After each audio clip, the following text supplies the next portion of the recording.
Debajo de Las Vegas existe aproximadamente una red de 200 millas de túneles. Estos túneles se han convertido en un mundo secreto para la llamada gente topo. A lo largo de Estados Unidos, algunos de los lugares más extraños no están en el mapa en absoluto, están debajo de él. Recientemente, los drones se han deslizado hacia áreas que el público nunca ve y han descubierto pruebas de mundos ocultos completos bajo las calles cotidianas y las laderas tranquilas. Pero, ¿qué pasaría si te dijera que debajo de tus pies, a veces miles de pies por debajo, existen ciudades enteras, complejos subterráneos que podrían albergar a miles de personas? Desde una ciudad olvidada enterrada por el barro y el fuego hasta una base secreta en una montaña construida para sobrevivir al fin del mundo, pasando por una caverna masiva convertida en una metrópolis funcional, estas son las ciudades subterráneas ocultas de Estados Unidos. Bienvenidos. En este canal exploramos los lugares más extraordinarios ocultos bajo la superficie y los secretos que yacen enterrados en las profundidades de la Tierra. Si te apasiona descubrir lo que se esconde debajo de nuestros pies, te invitamos a suscribirte. Ahora, continuemos. Las calles enterradas del viejo Seattle. Si caminas por la Plaza Pioneer en Seattle y miras hacia abajo, verás filas de pequeños cuadrados de vidrio incrustados en las aceras. Algunos están nublados, otros son de color púrpura pálido.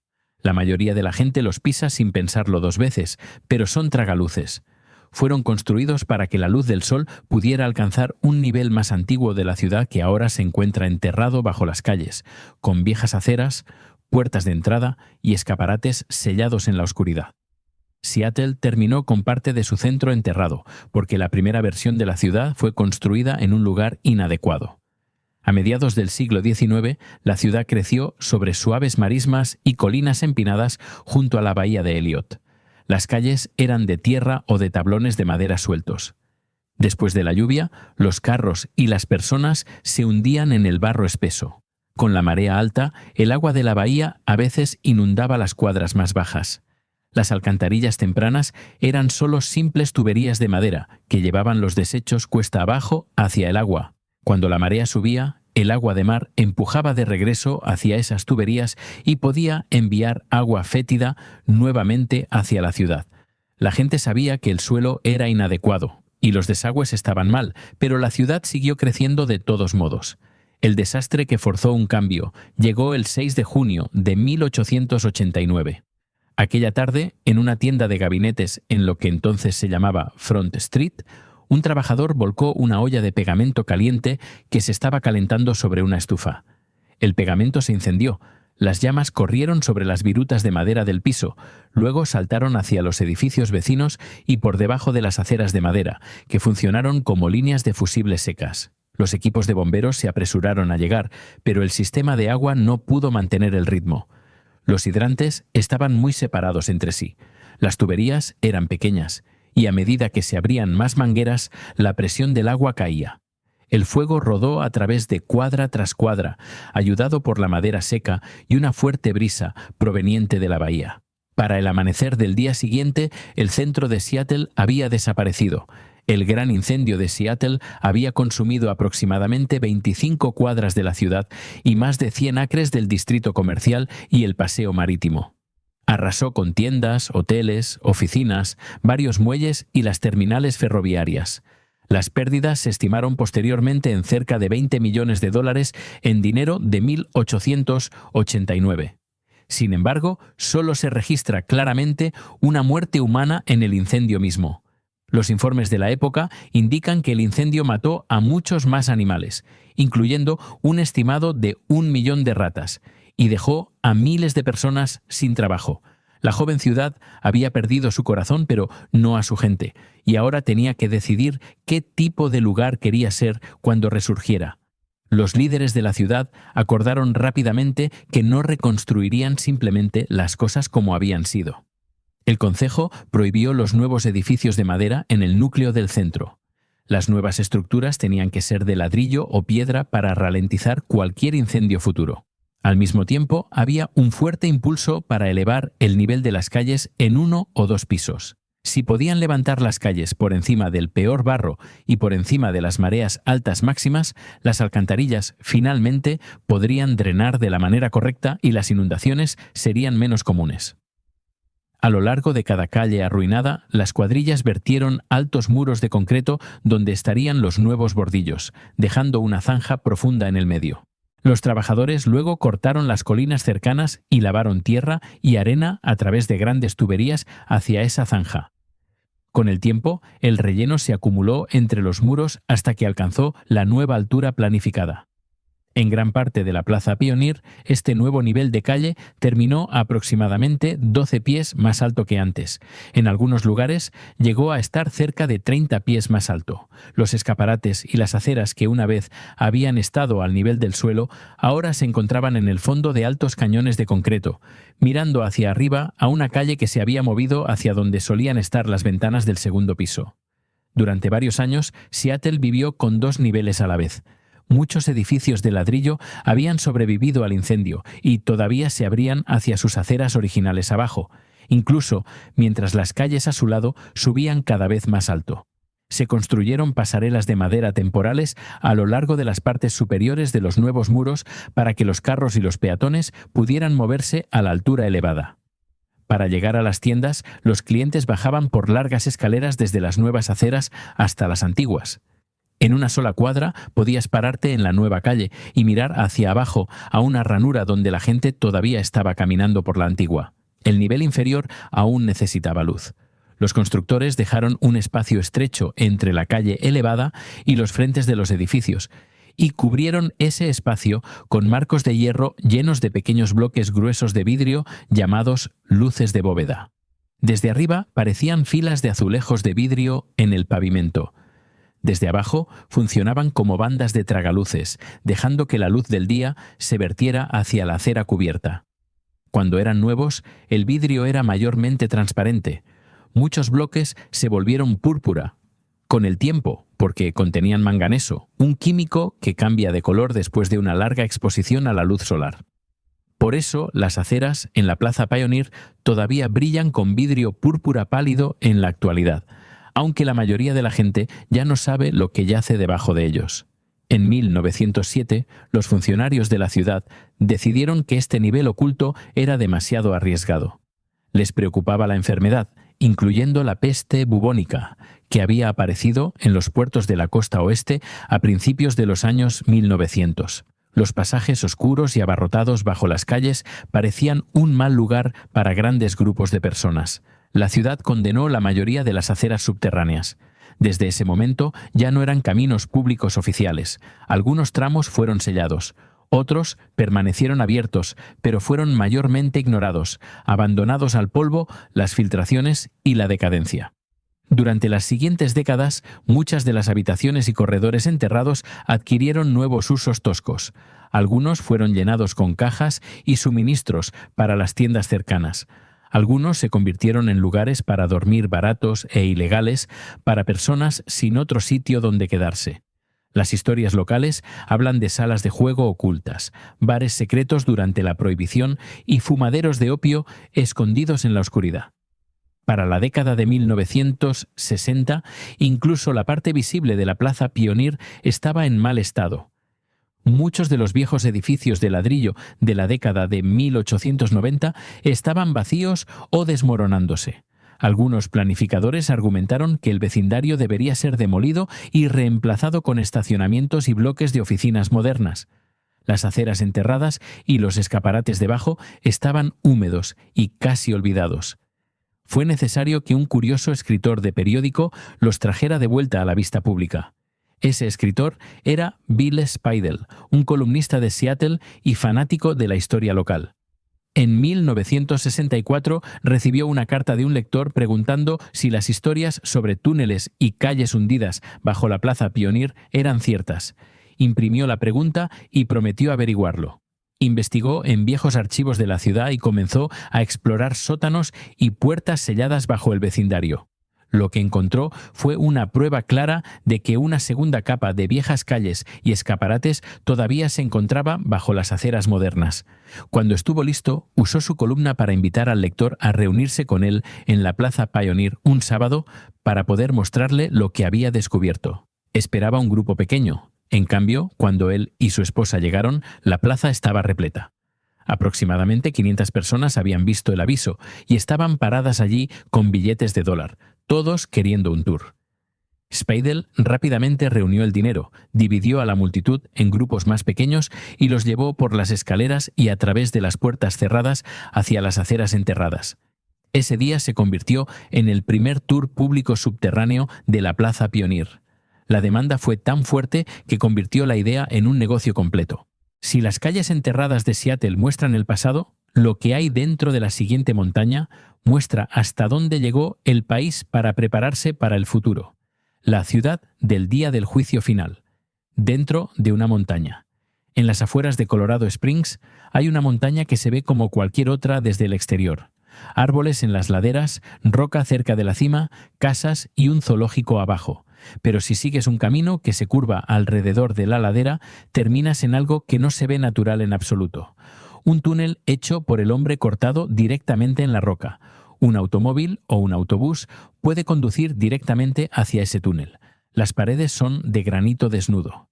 Hay luces fijadas al techo. El camino continúa cada vez más profundo hasta que la luz del día detrás de ti se reduce a un pequeño punto. En el extremo más alejado del túnel, la roca se abre repentinamente hacia un amplio pasillo.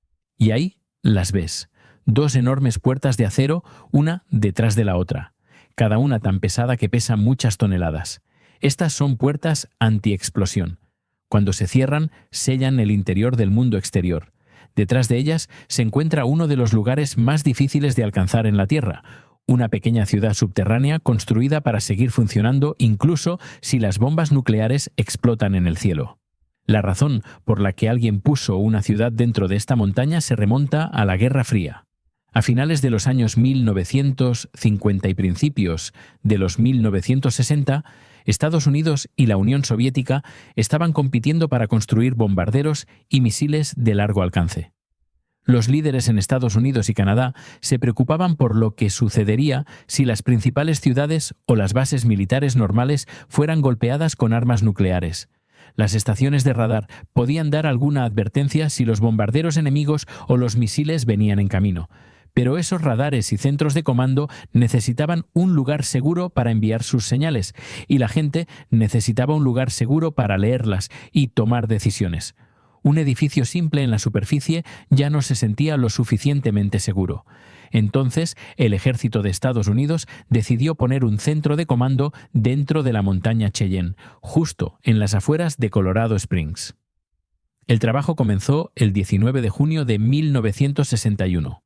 Los ingenieros del ejército usaron taladros y explosivos para excavar cavernas dentro del granito.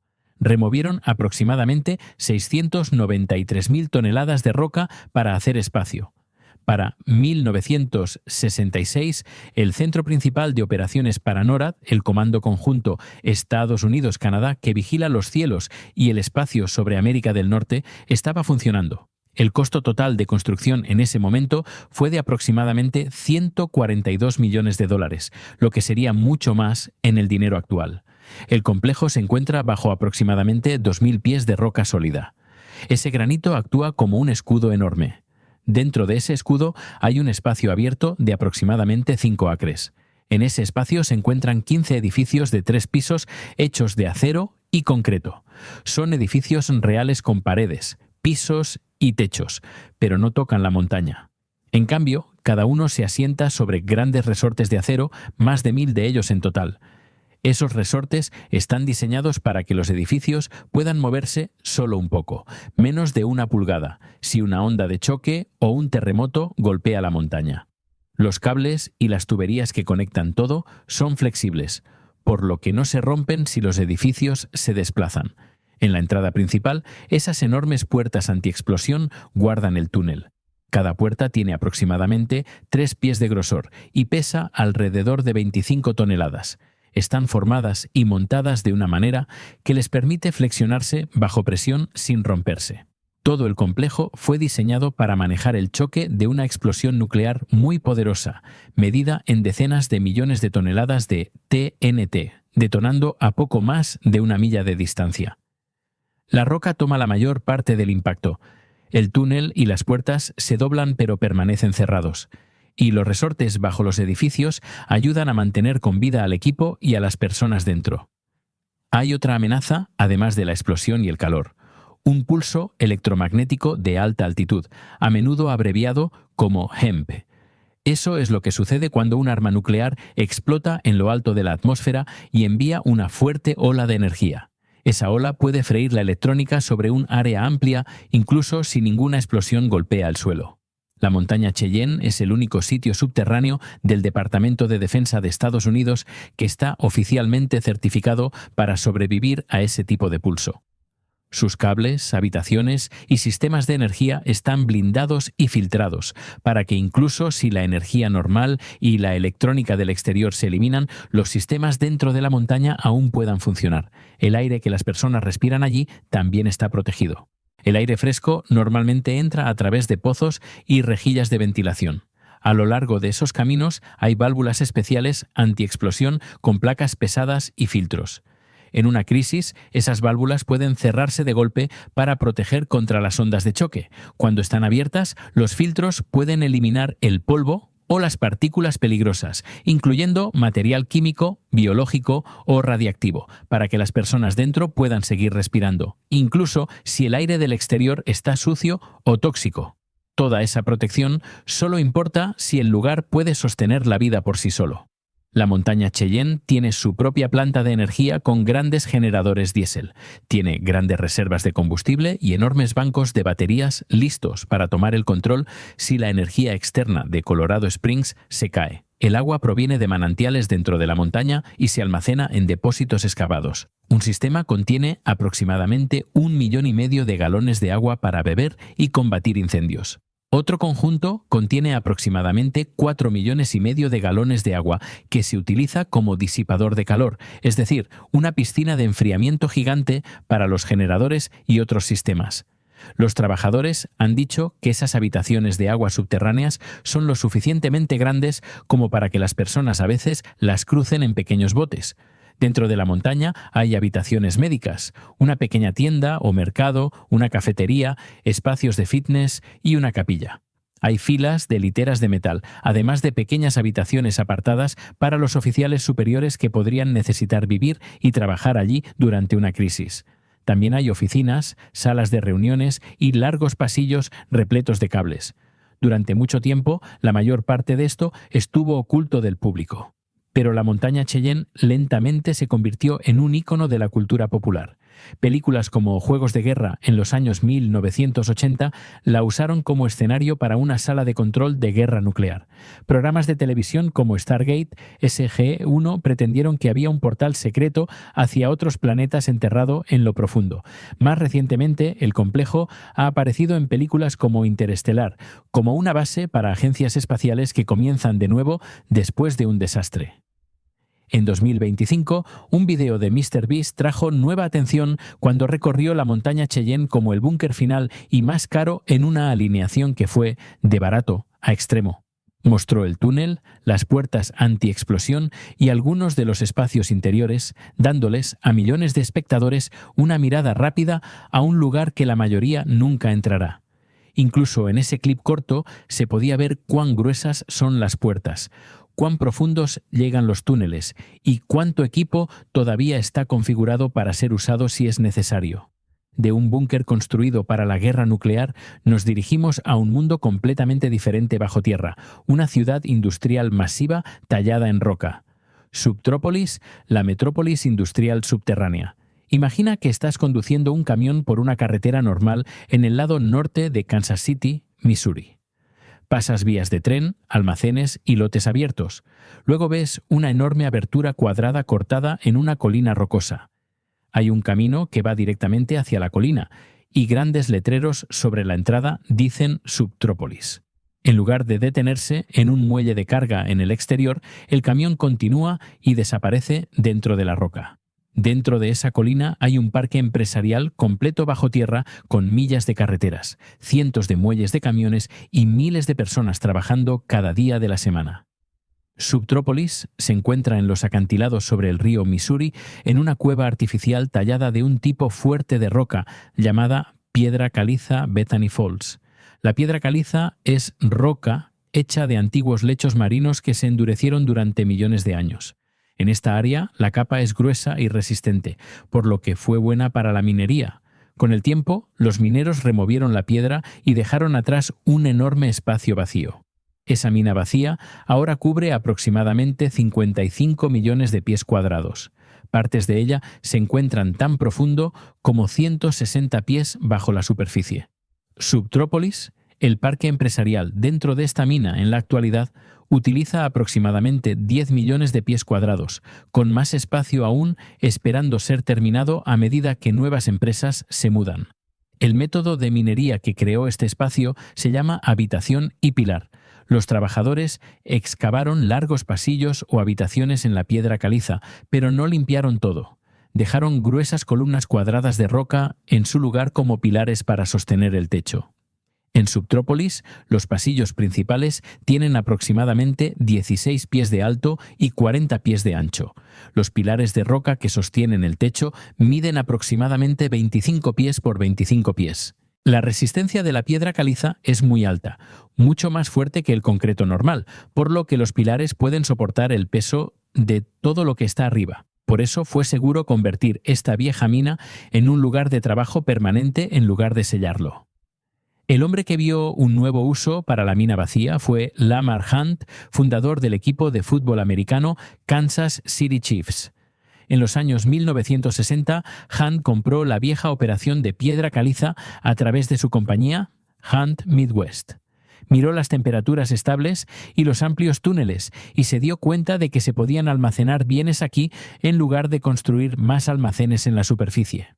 Ford Motor Company usó el espacio subterráneo para estacionar vehículos adicionales fuera del clima. Pillsbury almacenó productos alimenticios. Russell Stover lo usó para dulces. Desde allí, Subtrópolis creció hasta convertirse en lo que sus propietarios ahora llaman el complejo empresarial subterráneo más grande del mundo. Dentro de la mina hay una cuadrícula de caminos pavimentados e iluminados de aproximadamente 8 a 10 millas en total, lo suficientemente ancha para que los camiones semirremolques y las montacargas puedan pasarse entre sí. A lo largo de esos caminos hay más de 500 puertas de muelle de camiones talladas en las paredes de roca donde los remolques pueden retroceder y cargar o descargar. Las líneas de ferrocarril también llegan al interior con un par de millas de vía que permiten que los trenes de carga entren a la caverna para dejar o recoger mercancías. Todo el lugar está marcado con nombres de calles y números de dirección para que los conductores y trabajadores no se pierdan. Los rociadores contra incendios, las luces y los sistemas de aire están incorporados en los techos. Cuando estás allá abajo, se ve menos como una cueva natural y más como una ciudad industrial construida en interiores. Uno de los mayores puntos de venta de Subtrópolis es su temperatura constante. Como está envuelto en roca sólida, el aire permanece alrededor de los 60 grados Fahrenheit durante todo el año.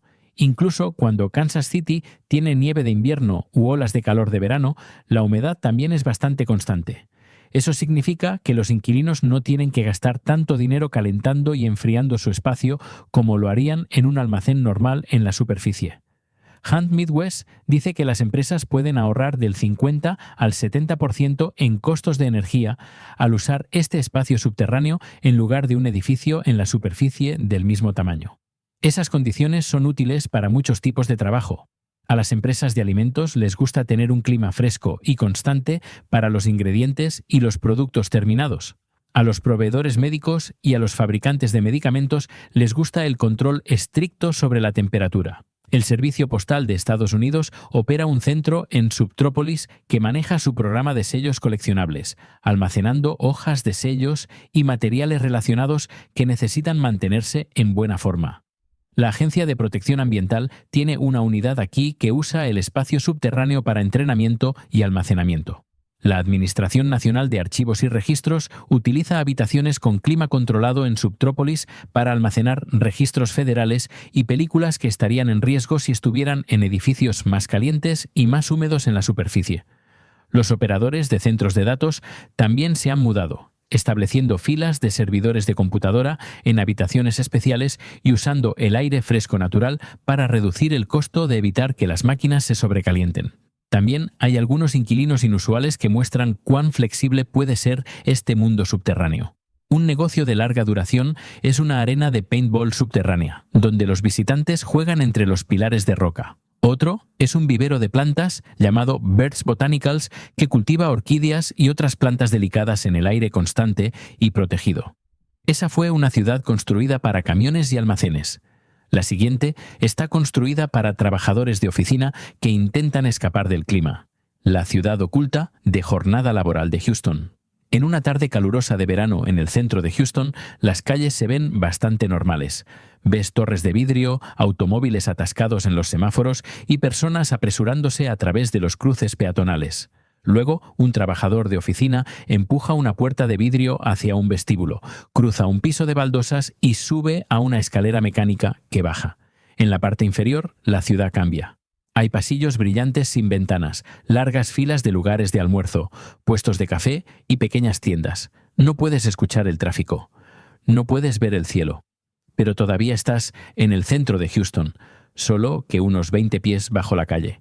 Este mundo oculto es el sistema de túneles de Houston. Es un conjunto de pasillos con aire acondicionado bajo el centro de la ciudad. La parte principal de los túneles conecta alrededor de 95 cuadras completas de la ciudad y se extiende por aproximadamente 6 millas. Todo comenzó de una manera muy pequeña. En los años 1930, el centro de Houston tenía 2 cines que estaban cerca uno del otro. Uno de los primeros túneles fue simplemente un pasaje corto construido entre esos cines para que los invitados pudieran moverse de uno al otro sin salir al clima. Fue una pequeña característica de comodidad, nada más. Pero plantó una idea. Si puedes conectar 2 sótanos, puedes conectar más. El crecimiento se aceleró a principios de los años 1960. En 1961, un edificio bancario conocido como el Bank of the Southwest fue conectado por un pasaje subterráneo a un garaje de estacionamiento cercano y a otro edificio de oficinas. Desde allí, más propietarios de edificios comenzaron a cavar sus propios túneles para conectar sus torres, garajes y propiedades cercanas. Nada de esto vino de un gran plan de la ciudad. Cada pieza fue construida por razones privadas, para darles a los trabajadores de oficina un camino seco desde el garaje o para unir 2 torres. Con el tiempo, esos pasajes separados se toparon entre sí y fueron unidos hasta que el sistema conectó casi todo el núcleo principal de oficinas del centro. Si caminas por los túneles, notas que se sienten diferentes de cuadra a cuadra. La mayoría de los pasillos corren por los pisos inferiores de las torres de oficinas, luego pasan por debajo de la calle hacia el siguiente edificio. A medida que cruzas de una propiedad a otra, las baldosas del piso cambian. Las luces del techo se ven diferentes, la pintura, las señales, incluso la forma de los corredores pueden cambiar repentinamente. Cada propietario construyó y decoró su propio tramo, por lo que el aspecto de los túneles te dice bajo quién estás caminando, incluso si nunca ves un letrero de calle. Bajar a este mundo subterráneo no es tan simple como caminar por algunas escaleras públicas en cada esquina. En la mayoría de los lugares tienes que entrar primero a un edificio privado. Entras a un vestíbulo al nivel de la calle, luego tomas un elevador, una escalera mecánica o una escalera hacia el piso del túnel. Solo 2 lugares te permiten entrar directamente desde la calle hacia los túneles mismos: Wells Fargo Plaza, una de las grandes torres de oficinas en Louisiana Street, y el garaje McKinney en Main, una gran instalación de estacionamiento. Los túneles funcionan en horario de oficina. La mayoría de las fuentes coinciden en que están abiertos solo en días de semana, desde temprano en la mañana hasta temprano en la tarde. Las horas típicas son alrededor de las 6 de la mañana hasta las 6 o 6:30 de la tarde. Después de eso, muchas puertas hacia los túneles están cerradas, los patios de comida bajan sus persianas y la ciudad subterránea se queda en silencio. Sin embargo, en medio de un día laboral, este lugar se siente ocupado. Alrededor de la hora del almuerzo, puedes caminar junto a largas filas en tiendas de sándwiches, panaderías, barras de ensaladas, lugares de hamburguesas y sitios locales que solo la gente que trabaja en el centro realmente conoce. Hay puestos de café en las esquinas de los túneles, barras de batidos y mostradores de postres. La comida es solo parte de ello. A medida que avanzas, pasas sucursales bancarias, grupos de cajeros automáticos, centros de copiado y envío, pequeñas clínicas, ópticos y dentistas. También hay tintorerías. Algunos túneles tienen peluquerías y salones de belleza configurados para cortes rápidos durante el descanso del almuerzo. Como los pasajes serpentean por debajo de tantos edificios, el diseño puede ser confuso si eres nuevo. La ciudad y los grupos locales publican mapas codificados por colores que muestran qué túneles pertenecen a qué edificios y dónde puedes subir de vuelta al nivel de la calle. Las señales sobre los cruces clave apuntan hacia los nombres de las torres, los niveles de garaje y los patios de comida. Houston necesitaba esta segunda capa por una razón simple: el clima. La ciudad es calurosa y húmeda durante gran parte del año. En verano, las temperaturas de la tarde a menudo se sitúan en los 90 grados, y el aire puede sentirse pesado, incluso a la sombra. Las lluvias fuertes repentinas y las tormentas eléctricas son comunes. Caminar 5 o 6 cuadras en el exterior con traje o llevando una bolsa de laptop a través de la lluvia no es divertido. Los túneles ofrecen una forma de evitar eso. Estar bajo tierra viene con sus propios problemas. El mayor susto vino del agua. En junio de 2001, la tormenta tropical Allison se estancó sobre Houston y dejó caer una lluvia récord sobre la ciudad. Algunos lugares alrededor de la región vieron más de 40 pulgadas de lluvia durante varios días. Las calles del centro se convirtieron en ríos. La tormenta inundó autopistas, garajes de estacionamiento y muchos sótanos. Los informes de ese tiempo indican que el propio sistema de túneles del centro quedó sumergido. Después de Allison, los propietarios de edificios y los ingenieros tuvieron que pensar más sobre cómo se mueve el agua a través de esta red oculta.